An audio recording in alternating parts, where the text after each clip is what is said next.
irmãos, vamos sentar, ficar à vontade.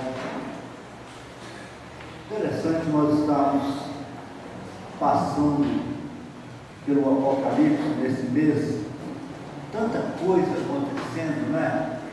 Tanta notícia, tanta mudança. Eu preparei esse negócio domingo, mas hoje eu já tive que refazer, porque as coisas mudaram muito.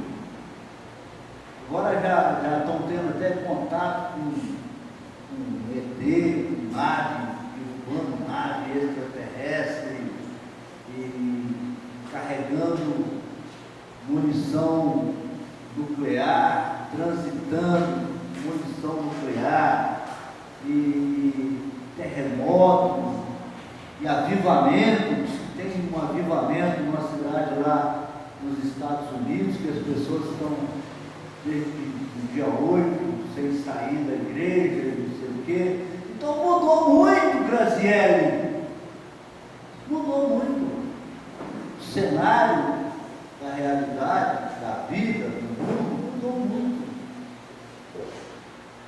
Nós precisamos de ter firmeza nesse tempo, porque Jesus falou: olha, muitos dirão ele ali, ou ele está lá, sabe como é? E terremoto e acontecimentos extraordinários, sabe? Mas a gente tem que estar firmado em Jesus. A gente tem que ter essa convicção que a palavra de Deus nos dá. Nós precisamos de estar firmados em Jesus. É isso que nós temos pregado aqui todo esse tempo de existência dessa igreja. Jesus, nós temos que encontrar Jesus. Nós estamos estudando a igreja de Sardes. Nós passamos pela igreja de Filadélfia, de Tiatira. A igreja de Tiatira simboliza, na linha do tempo, todo o poder da igreja católica romana até a Idade Média, do ano 540 aproximadamente até 1517. O auge da igreja do catolicismo romano, com o papado e os papas chegando a ter tanta honra e ter tanto poder, que passaram a ungir os imperadores romanos. O imperador, para tomar posse, ele tinha que ser ungido pelo Papa. Tamanho poder da igreja romana. Na linha do tempo, que nós estamos estudando a linha do tempo da igreja, na linha do tempo significa, simboliza ou é representado pela igreja de Tiatira. E depois da igreja de Tiatira, nessa mesma linha do tempo, a partir do ano 1517, quando termina a igreja de Tiatira, então começa a igreja de Sardes. Quem estuda história sabe que já estudou o Renascimento, já estudou o Lutero, já estudou a renovação do mundo que aconteceu nessa época. Mais ou menos parecido com isso que está acontecendo aqui.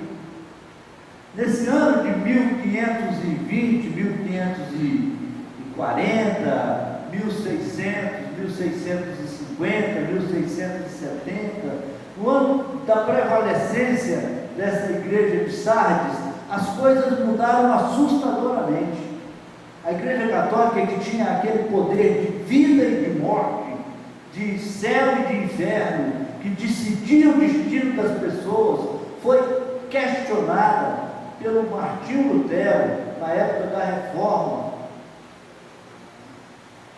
E aquilo que era responsabilidade da igreja, que era encargo da igreja, aquele poder de decidir o destino espiritual das pessoas, foi confrontado pelo poder da fé, pela fé. Já não era mais a igreja, passou a ser a fé.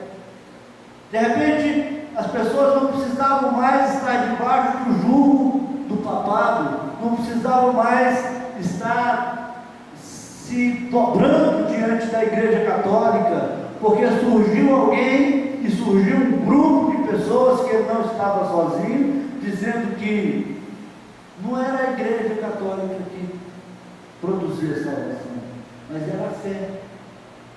Mudou tudo, o mundo virou de cabeça para baixo, igual está acontecendo agora, nesses dias agora, com tantas informações, com tanta coisa. Naquele tempo, há 500 anos atrás, o mundo virou de cabeça para baixo. Quem estava vivo naquela época pirou o cabeção. Deu certo? Chute. Já imagina passar 1000 e poucos anos sendo controlado por uma doutrina, por um sistema, e de repente aquele sistema, pá, cai por terra, desmorona. Já não era preciso mais estar vinculado à igreja católica e ao papado para conquistar a salvação do Evangelho, proposta pelo Evangelho. Então passou a ação da fé. Bastava ter fé e a pessoa então era salva. Foi isso que aconteceu nessa transição da igreja de Tiatira para a igreja de Sardes. E nós estamos falando hoje, nós vamos estudar hoje a igreja de Sardes. Na linha do tempo, a igreja de Sardes é a igreja do renascimento, é a igreja do pós-Lutero, é a igreja da salvação pela fé, é a igreja dos protestantes, da era dos protestantes.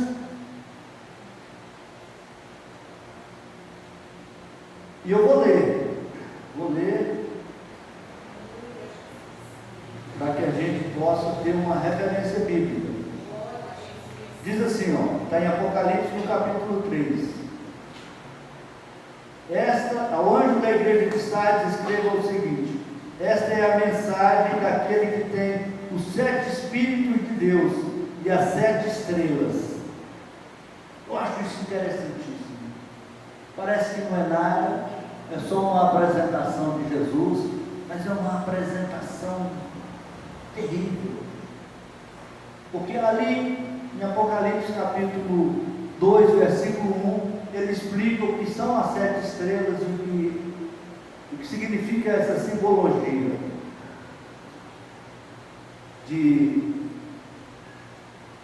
essa é a mensagem daquele que tem os 7 Espíritos de Deus e as 7 estrelas.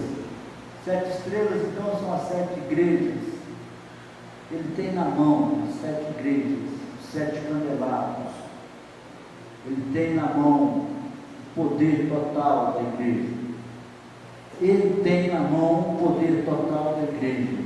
O homem pensava que através do papado controlava a igreja, mas o homem não controla a igreja.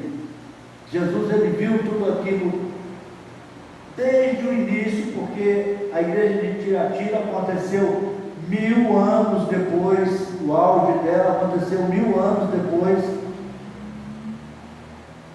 de ter escrito, de Jesus ter revelado o Apocalipse. 800 anos, 500 anos, 700 anos, até 1000 anos. Então Jesus conhecia todo o percurso da igreja de Tiatira, toda doutrina, todo o poder exercido, tudo que o papado fez, tudo que a igreja de Roma fez no auge do comando de Roma.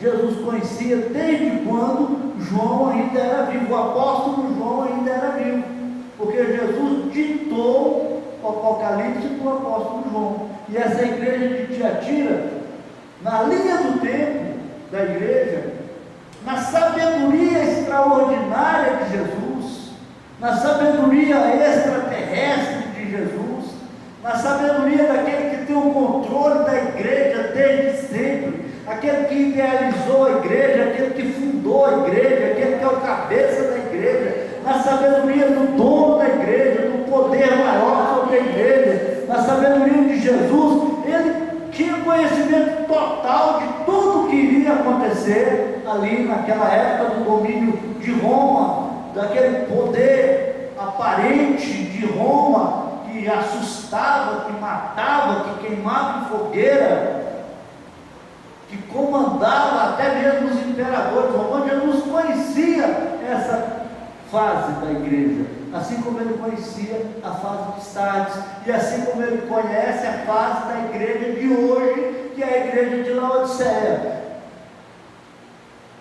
Então ele se apresenta como aquele que tem a igreja na sua mão, como aquele que tem todos os dons, todo o conhecimento, toda a sabedoria, aquele que tem toda a autoridade no céu e na terra, aquele que conhece o pensamento, que conhece o sentimento, que conhece os detalhes de cada pessoa, que sabe quantos fios de cabeça tem na cabeça dos cristãos, daqueles que são guardados por ele. Jesus sabia disso desde sempre. E aqui nessa igreja ele se apresenta dizendo isso: eu sei, eu estou no comando. Quem está no comando não são os homens, quem está no comando não é o Lutero, quem está no comando não é o Calvino, quem está no comando não é o Armínio, quem está no comando não é o fulano de tal, quem está no comando não é o Agostinho, quem está no comando não são os teólogos, quem está no comando não é, não, quem está no comando é Jesus. É Jesus. O homem não conseguia ver esse negócio, assim como o homem não consegue ver hoje Jesus, não consegue encontrar Jesus hoje, nem na igreja, nem na palavra. Por isso fica teorizando, hipoteticamente, coisas que são simples. Quando nós estivermos estudando a próxima igreja, a igreja de Filadélfia, nós vamos ver que Jesus se apresenta de uma forma simplista, de uma forma de uma forma que Jesus sempre se apresentou. Que essa intelectualização, essa teologização, para Jesus não significa nada. Quando a gente chegar na próxima igreja, que é a igreja aprovada por Deus, que é a igreja de Filadélfia, é a igreja do arrebatamento, é a igreja que Jesus não tem nenhuma reprovação, não tem nenhuma repreensão. Quando a gente chegar, nós vamos ver que nada dessa intelectualidade religiosa, nada dessa reflexão sobre a mente de Deus, esse negócio de querer explicar Deus, nada disso interessa para Jesus, porque o que interessa para Jesus é o que Ele determina, a maneira dele mesmo ver. O que interessa para Jesus é a expectativa dele. O que o homem entende, o que o homem pensa a respeito de Jesus, não interessa para Jesus. Se tem predestinação, se não tem predestinação, se tem quem que engoliu, se o peixe que engoliu Jonas é baleia, se é peixe, se é monstro do mar, essas coisas não interessam para Jesus. O que interessa para Jesus parte dele mesmo, são as coisas inerentes, peculiares à obra dele, à palavra dele, é o que ele pensa. E a igreja de Filadélfia, que é a próxima igreja, ela faz certinho o que Jesus Cristo agrada. Mas a igreja de Sardes era uma igreja revolucionária, uma igreja intelectual, uma igreja igreja cheia de conclusões e de explicações. E Jesus falou assim para ela: vocês dizem que estão vivos, mas de fato estão mortos. Você imagina, Roberto, a igreja do Renascimento, a igreja que derrubou o catolicismo romano, não tinha a aprovação de Jesus. Jesus não chegou para eles e falou: olha, que bom que vocês fizeram essa revolução. Eu estava cansado de ver o Papa mandando aí, eu estava cansado de ver esse sistema de purgatório, eu estava cansado de ver essa corrupção, de vendendo perdão de pecado, vendendo indulgência. Que bom que vocês mudaram esse negócio. Não, Jesus não falou isso não. Jesus não falou isso não. Jesus não viu a coisa dessa forma não, porque eles estavam querendo ou pensando que tinham inventado a roda, mas a roda já tinha sido inventada lá na pré-história. Eles estavam querendo explicar coisas que não precisavam ser explicadas. A igreja de Filadélfia fez o que era certo. Olha o que a igreja de Filadélfia fez. Logo a seguir, Apocalipse capítulo 3, no versículo 8, diz assim: eu sei o que vocês estão fazendo, sei que tem pouca força, vocês têm seguido os meus ensinamentos e têm sido fiéis a mim. Essa é a igreja aprovada por Jesus, a igreja que tem pouca força, a igreja pequena, a igreja fraca, mas que usa todo o seu potencial, toda a sua capacidade para fazer a vontade de Deus, do jeito da vontade de Deus, dentro das exigências de Deus. E esse povo da igreja de Sardes não fazia isso. Eles queriam explicar, eles queriam apresentar uma doutrina capaz de satisfazer a expectativa do homem e de tirar as pessoas do catolicismo e colocar as pessoas dentro de uma doutrina protestante, e isso foi politicamente muito explorado. Logo, muitos reis que não aceitavam o comando da igreja romana adotaram a questão da salvação pela fé e construíram seus próprios impérios religiosos separados de Roma. Então a reforma, a igreja de Sardes, o trabalho da igreja de Sardes foi usado politicamente, foi usado doutrinariamente para criar uma outra força paralela capaz de confrontar e de prevalecer sobre o catolicismo romano. Por isso que Jesus disse: olha, vocês pensam que estão vivos, mas não, vocês são que nem os outros. O que vocês estão querendo é um pouquinho diferente dos outros. Vocês estão querendo tomar o poder dos outros. Vocês não estão querendo colocar o poder na minha mão, Jesus dizendo. Vocês não estão querendo trazer a igreja para a minha mão. Vocês não estão querendo entregar as almas para o meu cuidado. Não, vocês não estão. E eu estou vendo isso. O que vocês estão querendo é simplesmente criar um poder paralelo, ser forte, dominar. Vocês pensam que estão vivos, mas vocês não estão vivos. Para mim, vocês não estão vivos. Por isso ele disse: eu sou aquele que tem as 7 estrelas na mão. Eu tenho a igreja na mão, eu tenho poder na mão, eu tenho controle. E esse controle ele vai se revelar agora aqui na igreja de Filadélfia. Quando nós estivermos estudando, vocês vão entender esse negócio. Não é interessante? É muito interessante.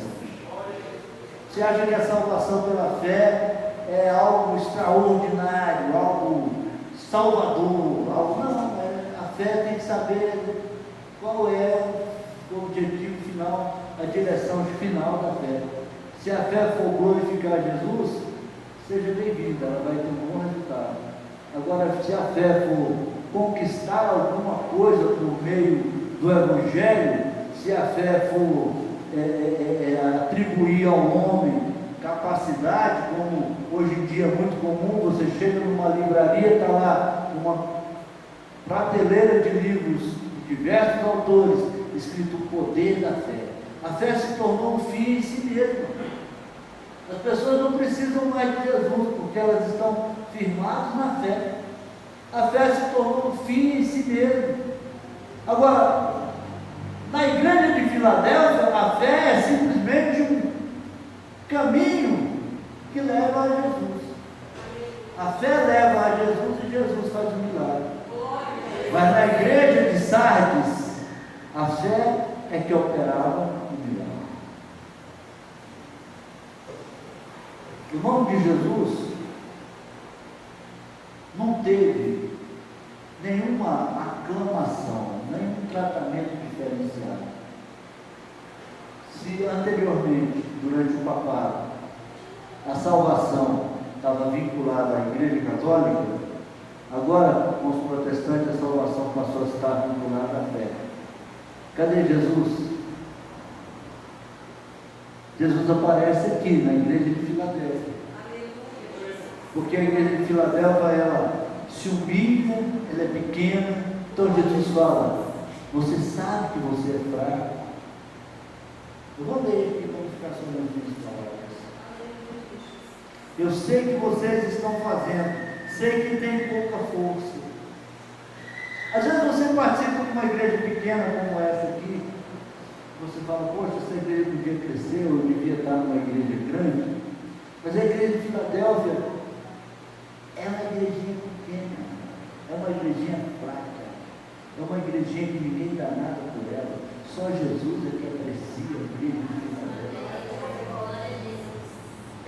Geralmente são uns pinguinhos de areia no deserto, mas ali tem a aprovação de Jesus. Porque as pessoas, elas não estão querendo explicar Deus, elas estão querendo obedecer Jesus, elas estão querendo servir Jesus. Esse é o espírito da igreja de Filadélfia.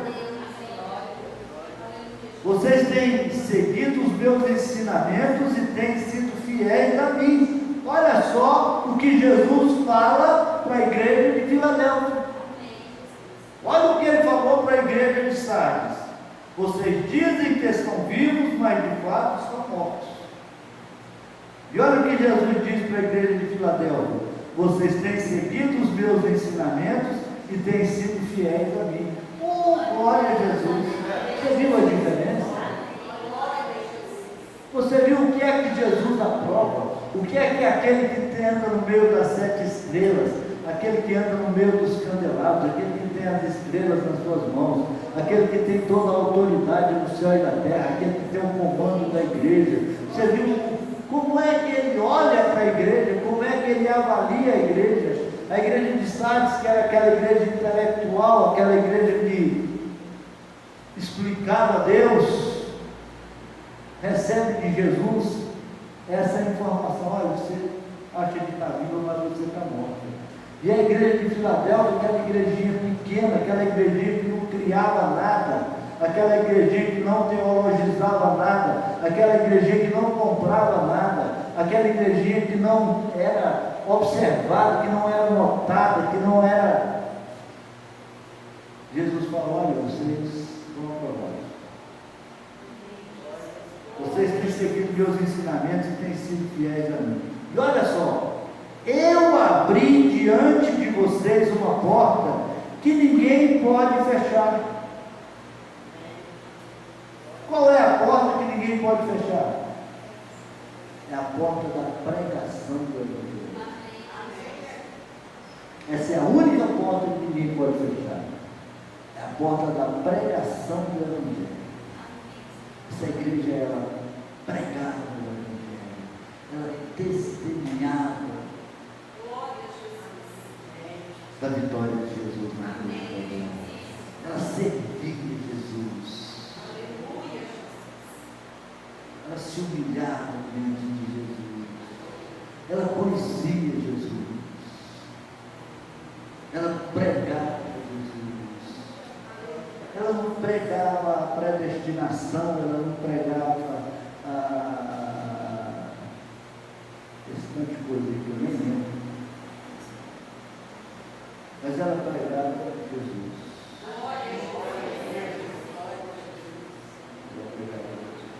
Oh, meu Deus, eu acho isso maravilhoso. Eu estou terminando, meu irmão. Acordem e fortaleçam para a igreja de Sardes. Quando Jesus falou, vocês pensam que estão vivos, mas vocês estão mortos. Aí agora aquele que meteu. Acordem e fortaleçam aquilo que ainda está vivo, antes que morra completamente. Pois seja o que vocês fizeram, não está ainda de acordo com aquilo que o meu Deus exige. Quem julga, quem avalia é Jesus. Até hoje, as pessoas dizem, o fim justifica os meios, como disse Santo Agostinho, Idade Média, tentando entender Deus, tentando explicar Deus. E a coisa é tão clara, essa linha do tempo é uma coisa tão clara, que Jesus fala aqui, acordem e fortaleçam aquilo que ainda está vivo, antes que morra completamente, pois seja que vocês fizeram, que o que vocês fizeram não está de acordo com aquilo que o meu Deus exige. Toda essa teologia medieval da história da igreja pode estar reprovadíssima por Jesus.